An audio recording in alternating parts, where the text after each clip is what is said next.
almost like it's very contemporary. A load of other people wanting to, you know, make their side of things heard, and I think he was a soft touch for that. And as far as Jimmy being co-opted by other entities during that particular time, in the 60s, there was a lot of people that recognized his greatness no matter what. And they knew that this man was definitely a force to be reckoned with. The Allen brothers in particular were working on him to try and bring him in to make statements to support black nationalist movement and the Black Power movement. In order for him to get what he wanted to get, during '69, there was a lot of turmoil, there was a lot of problems that was going on, and black people was coming to recognition of a lot of things, you know, say it loud, I'm black and I'm proud. That was that era. And Jimmy was right in the midst of all of that. Jimmy never really, when we went out or did anything, thought of himself as black, or well he thought, I don't know, maybe that's the wrong phrase, but he never saw himself as any different. He didn't feel loyal to any one race. He believed he was a member of the universe. The 60s, even into the late 60s, early 70s, was a very, very heavy time period for your average, everyday thinking person, because it gave you a lot of incentive of where you wanted to go and what you wanted to be.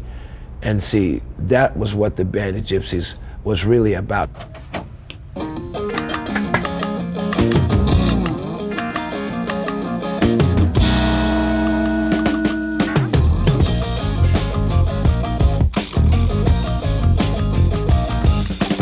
There's a really fine integration between Billy and Jimmy.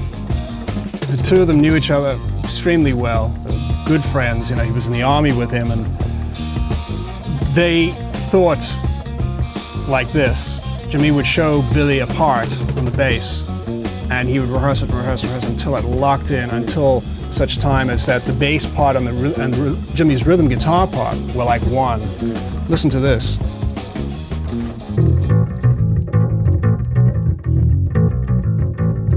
And I get stuck on that. You know, sometimes you get on the bass or guitar and you just...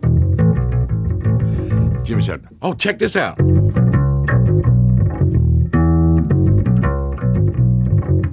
And he got stuck on that. I said, how about... And we stuck on that for a long time. Then he came in with... particularly in the band of Gypsys, or also on the band of Gypsys, but the message is pretty consistent throughout. It has to do with about empowerment of folk, or loving each other as opposed to fighting. The issues that he was talking about, the war, the pain, the suffering, the killing. A particular type of music, even though he was a jazz artist, you know, Miles never allowed himself to be stigmatized. Miles was able to break a lot of barriers.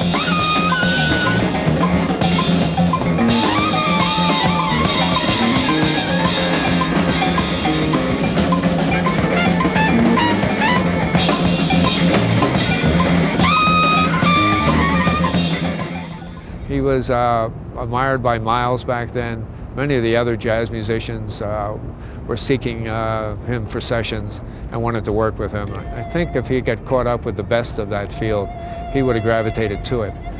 Michael Jeffries hated the idea because it's not a lucrative field. If you want to make money in the music business, you better stick to rock and roll.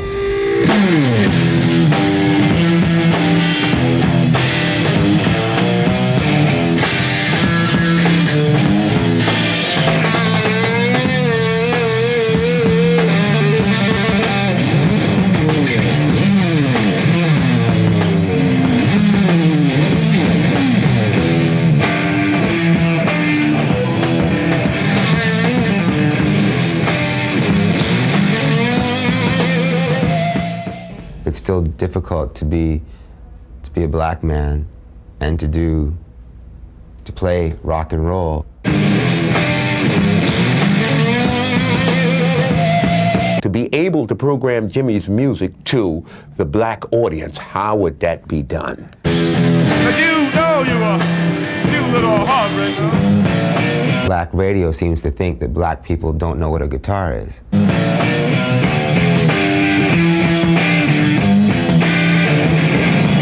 So we tried to find something that we thought would be Programmable. Programmable to the people, and at first to the program director of the day. And the program director of that day was a gentleman by the name of Frankie Crocker.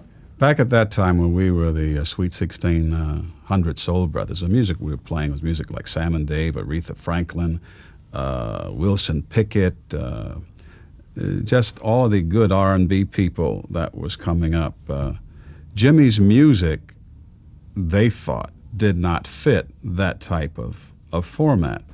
And I wanted to play it, but I wasn't running it, and they had a formula that they were going for, so it was soul music. And you really couldn't say that Jimmy was soul music. It wasn't the color of his skin or anything. It was the kind of music he was playing. His music was a little more progressive than what was happening there. It was different. It was just another thing, and they weren't ready for it. So Band of Gypsys was more leaning, it was designed to do the job that it did. It was almost like when we said, "Now, Jimmy, you need an album that's gonna, you understand, that's gonna lend itself to black people." And so he